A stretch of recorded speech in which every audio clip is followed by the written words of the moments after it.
Now, without any further ado, I want to introduce you guys to our next speaker, who is Maxim P. Weithers. He is a mind coach. So Maxim is a former Colombian national junior coach and the founder of Mental Trainer Certification.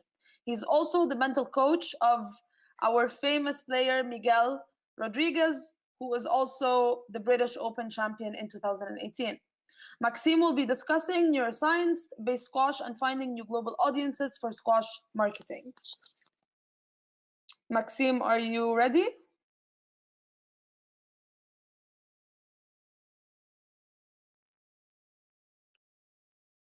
Perfect. Hello, guys. Okay, just wanted to get my slide up. First of all, I'd like to edify all the people involved in the Sportageous team and Kanzi, Sushan and Farkan for putting together such an amazing event. This is something that obviously we really needed, and it's going to be important down the road as to how we develop squash on multiple levels. So thank you very much for everyone also who came on board and woke up early, got everything organized to be present with us today, and so we can get started. Farkan, can you blow that up, or can I try to share my screen, please?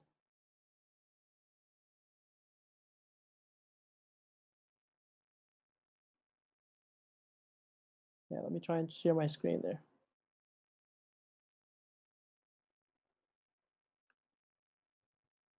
Okay, can you guys see that okay?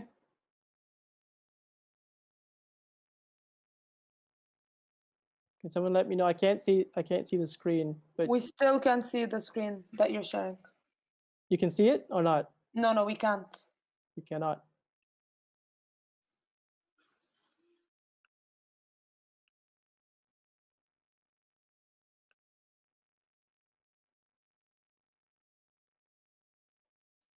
Hey, Maxim, yeah, sorry, that's the maximum I can go with the PDF that I received.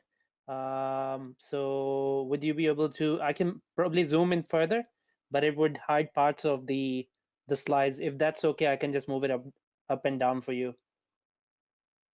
Sure, let's see what Sure.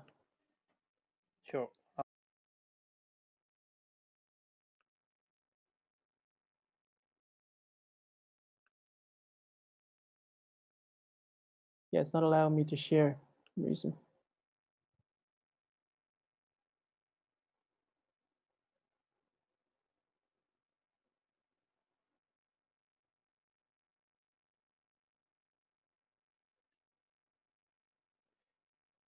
Okay, yeah, so my topic today obviously is going to be around neuromarketing for squash.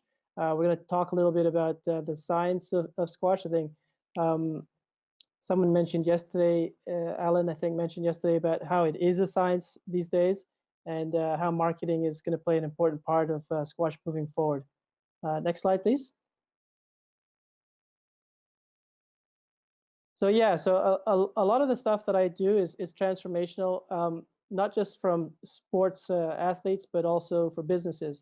And the way I started, back in 2010, I moved from Canada down to Cartagena, Colombia, and opened a travel business, mostly rentals, property rentals.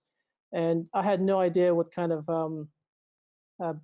clients that I would attract. So as most of you guys know, like first thing that you do when you want to learn something is get a coach.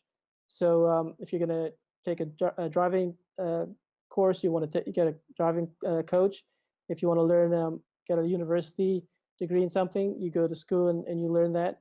And of course, if you want to play squash, you get a squash coach. So I got a business coach, and my coach is by the name of John Ashraf. He was in The Secret. You'll see a few photos of him later on. He's built several multi-million-dollar companies and 2 multi-billion-dollar companies. He's probably done about $8 billion in sales from all of his programs. Next slide, please. So we're going to discuss today a little bit in neuromarketing, how the brain actually works, what's driving decisions. A lot of businesses, I think every business out there needs this because we know what to do, but how do we do it? You know, what's driving the decision of our potential clients? We're going to look into the mindset, the skill set, what kind of tools we need, and what kind of actions. And when I say actions, I'm talking about mainly habits.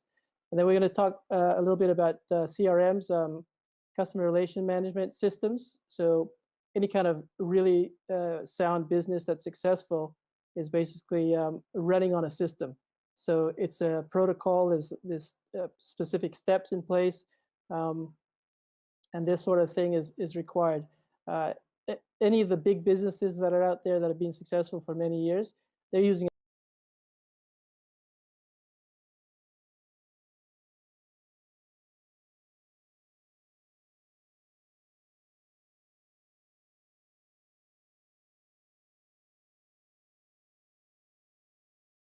10 years, 20 years, 30 years even.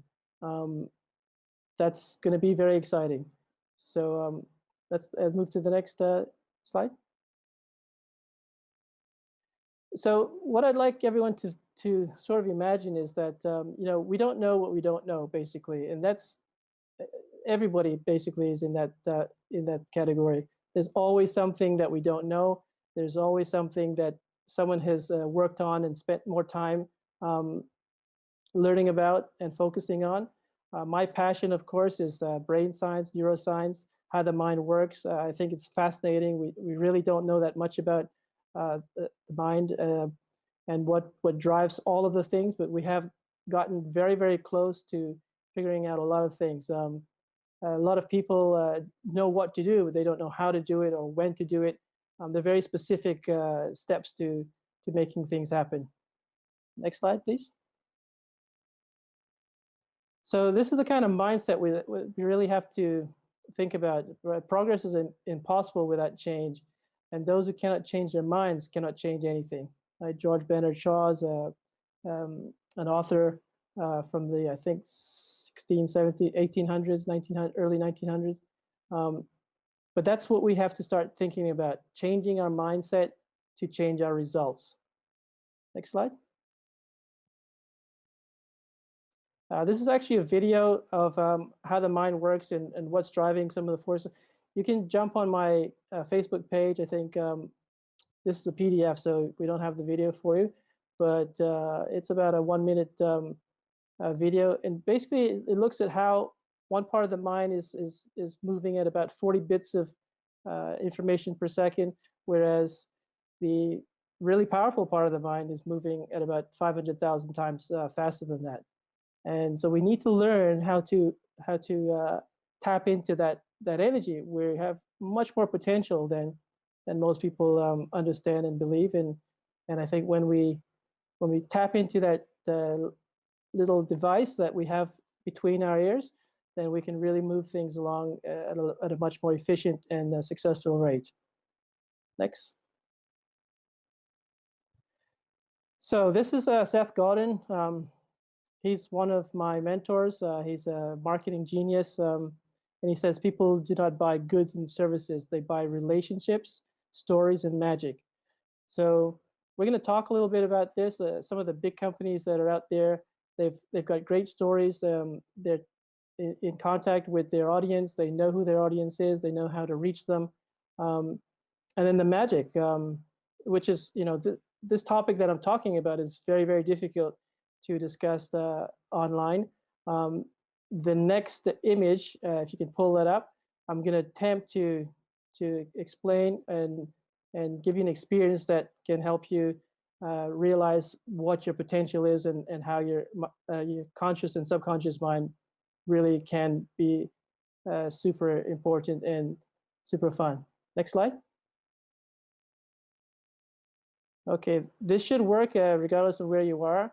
There you can see an image of a girl and there's 3 dots on her nose, right? What I'd like you to do is maybe expand your screen so you've got a full screen, right? And if you can look at these 3 dots for about 30 seconds, Um, just focus on the 3 dots. And when I say stop, I want you to close your eyes and look up to the ceiling. Not yet, but just keep focusing on the 3 dots for a few seconds.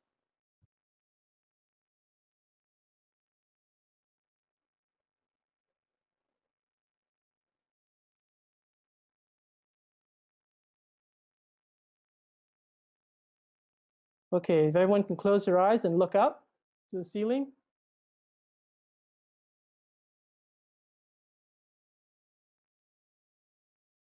Okay, can you zoom back out, Zushan?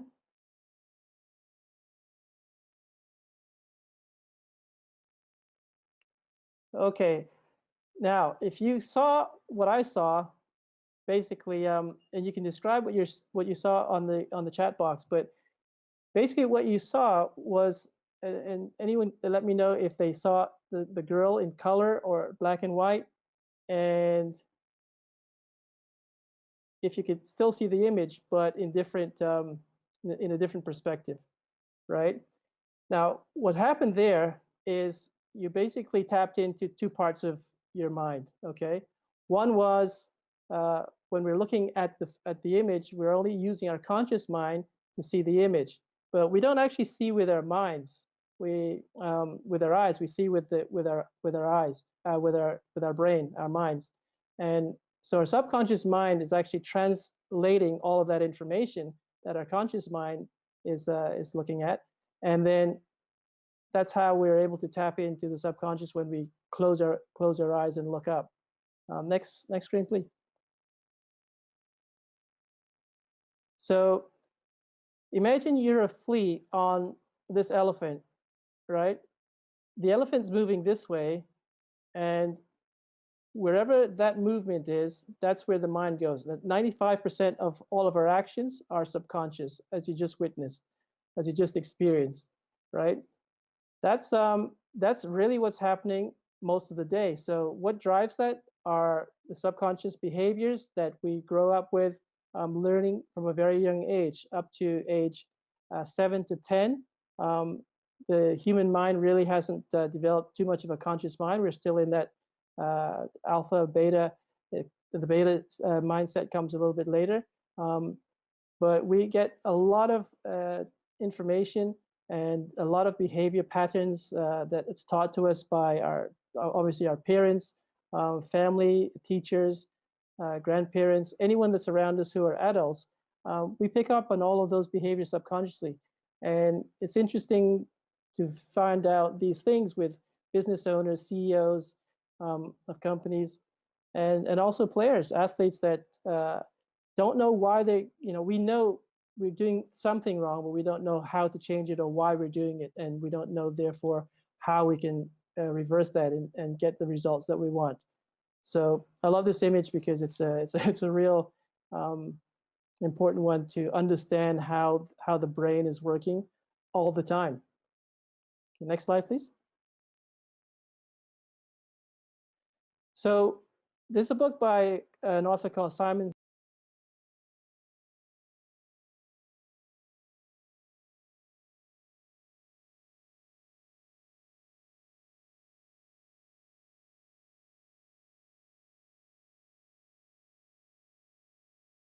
What is your story? Why do you want to do what you want to do? Why does squash want to become an Olympic sport? Why do squash players want to get back on court and be a vibrant part of their life? All these things are important. We have to ask that important question. The biggest companies in the world, they talk about the why first, why they do it, their vision. That's the important thing. And then they talk about the hows and the whats and what they're doing. It's called the Golden Circle. You can look that up. Simon Sinek is the name of the author. The other thing is obviously your story. My story, I grew up playing squash in the Bahamas with my uncle who's English, and then moved to Canada, learned a lot of squash from the Canadian squash federations and organizations, and then turned pro straight out of high school, basically. Won the Canadian Junior Championships and got a 5-year contract to train with with Ramit and Jahangir over in London. So, your story is very important, and what you tell yourself, the inner story, basically your inner voice, you have to make sure that you surround yourself with the people that are going to take you to that next level. Basically, one of the quotes that I like to use is, you're the sum of the 5 or 6 people that you spend the most time with. So whether you're a business or whether you are a player, it's important to surround yourself with a team. Squash has 4 or 5 different components. Of course, if you go to a squash coach, we're going to learn the technical stuff, strategies probably. We need a fitness coach, we need a physiotherapist, and of course now we know more than ever that the mental game, the mind game, is very crucial. Up to 90%, 80% of the game is crucial. We don't lose matches because of fitness. We don't lose matches because of our technique or strategy. Almost everyone has all of those really good skills down pat, but the mind is where we can lose it, and that's what we have to train more of. Next slide, please. So, of course, this is the famous picture of Ramit Roshan, which is Jahangir's father, and Jahangir on the far right. This is his story, right? This is what drove him. There hasn't been really a compelling story about squash play for a very long time. And of course, if you don't know, Jahangir's brother, who took him under his wing and brought him to London to train, died very suddenly at a very young age. And this is Jahangir, his father, and Ramit, who's a cousin of Jahangir, at Torsam's grave, and obviously making a decision at that time to compel him. That was his passion, was to succeed in this goal, which was to win the World Championships within 2 years. I think at this age, at this time, he was 15, and obviously we know the outcome of that 2 years later in Toronto, Canada. I was actually able to see that match in Toronto. He beat Jeff Hunt in 4 games. Next slide. So what we do today, right, is your future. We don't basically have anything right now that we didn't think about and took action on 2 days ago or a week ago. We are basically a different person every day that we are alive. And whatever we think about in the past, that's what has created our present, right? So we have to start thinking about all the things we're going to think about, how we're going to think about them, what kind of actions and habits we're going to create, so that we can have that predictable future. Next. So these are my 10 steps for a better squash world. We're not going to get into all of them, but I can tell you this, that I have a system that has been used by my mentor, John Asraf, who's built those 5 or 6 multi-billion-dollar companies, multi-million-dollar companies, and the 2 multi-billion-dollar companies. And I can give you all of that information. You'll see a slide of it coming up very shortly. But the key will be how to implement those steps so that this stuff works, right? So we have the mindset, we talked about emotions, triggering emotions, story. Facebook and a lot of the social media companies, they know how this works. They know how to trigger people. It's a very addictive set of social media programs out there, and they know how the mental programs work in the general population. So we're also going to talk a little bit about the skill set, the CRM, sales, marketing, customer service manuals. I think we need this for squash. There's been a lot of debate in some of my groups, the Global Marketing for Squash, on whether we work from the top down, which when I say that is the professional level down to the grassroots, or whether we do it the other way, and what the coaches basically in the general population, what do they know? What's missing from that environment? And we came up with several different steps, a manual, a service manual, customer service manual. These are skills that we have to learn as squash coaches and squash pros to grab the attention of those out there, and also maintain the ones that we have, and then grow the fan base exponentially. So we have to, number 4, we have develop good habits, eliminate bad habits. One of the things that we found also was that all of these things are all brain oriented, and we can have the best information, but if our brain isn't refueling properly, our brain is an organ, and our brain does use actually a lot of energy.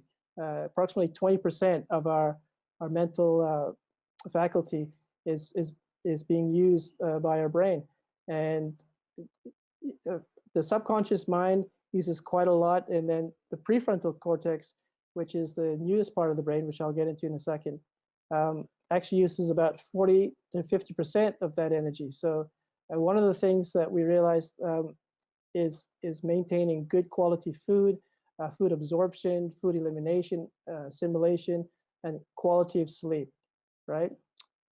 Gratitude is another thing. A lot of my students, they talk about getting nervous before matches and so forth. Gratitude is actually one of the things that you can use to eliminate that hormone that called cortisol, which floods the brain, gets into the body.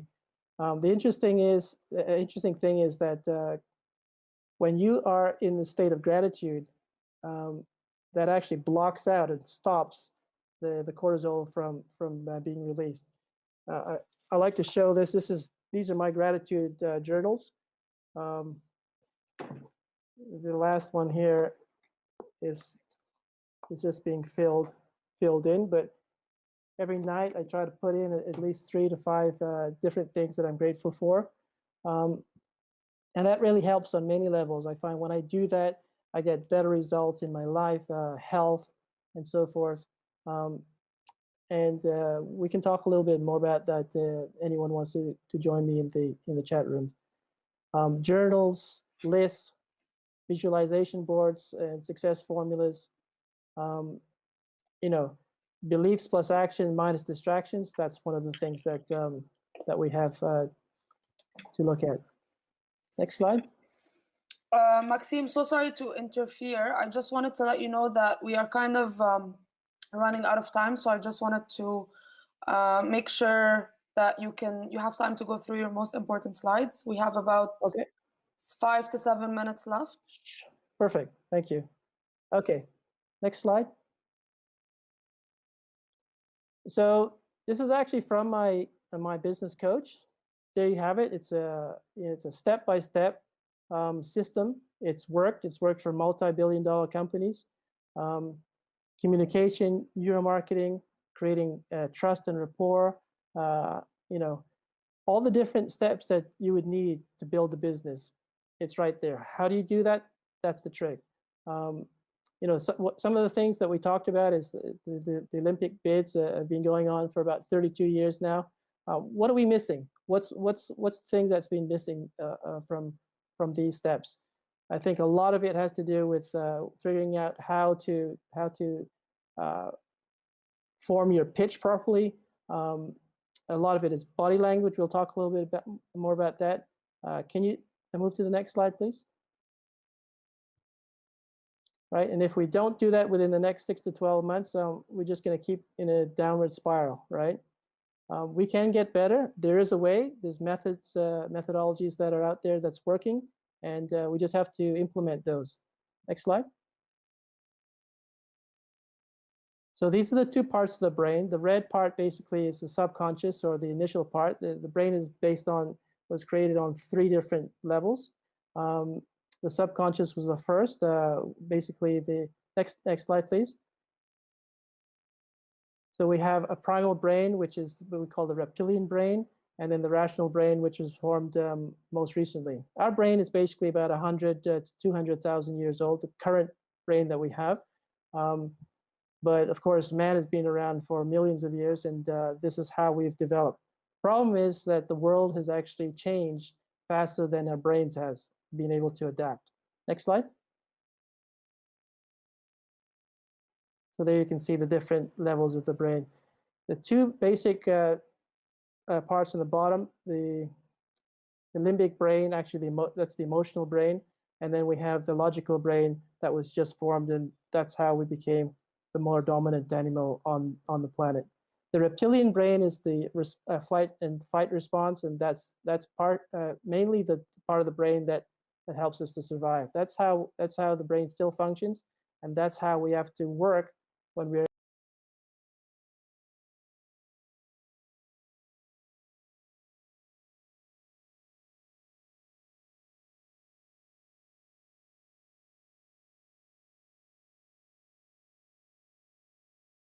talk about that later.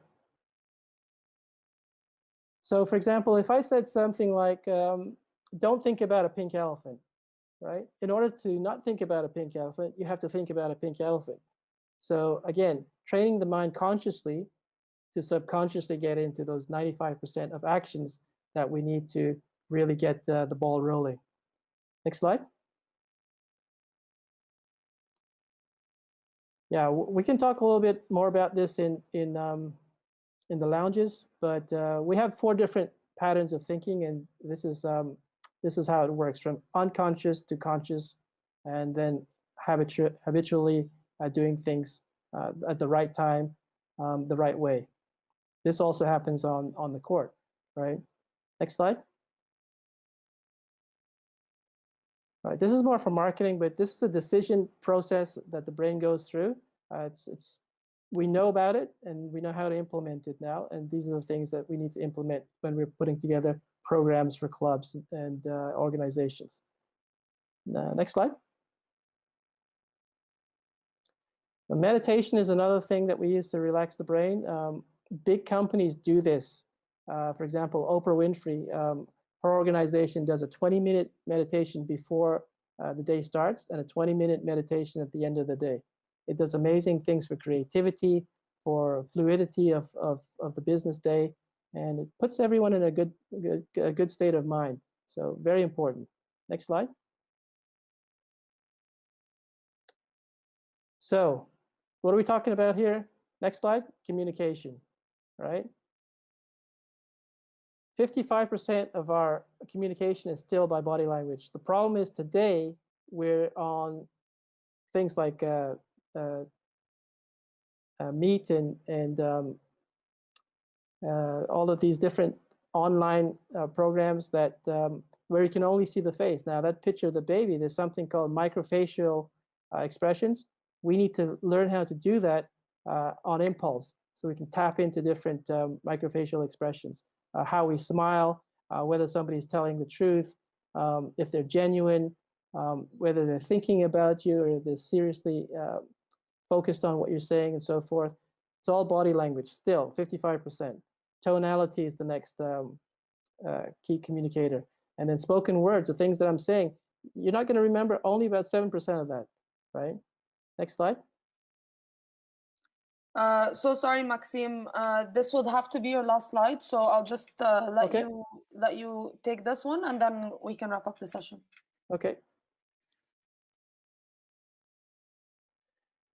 So this is a slide on communication. These are all the generations to date that we have. We know about the baby boomers, X generation, Generation X, Y, the Z, Gen Z, and then the newest population is the Alpha generation, right? So we have to know how to communicate with our audience. That's the first thing, right? If we don't know who we're communicating to, we can't know how to communicate with them. Today, it's a totally different message. It's a totally different approach than we had, say, even 5 years ago, 10 years ago. And I think this is something that all the organizations, businesses, and even squash pros need to tap into. So, perfect. Thank you. Thank you so much, Maxim. So for those who want to chat to Maxim, you can speak to him at the end. Maxim, will you be in the lounge? Yeah, I'm on table 36. If anybody Perfect. wants to set in. Perfect. And then you can also share the slides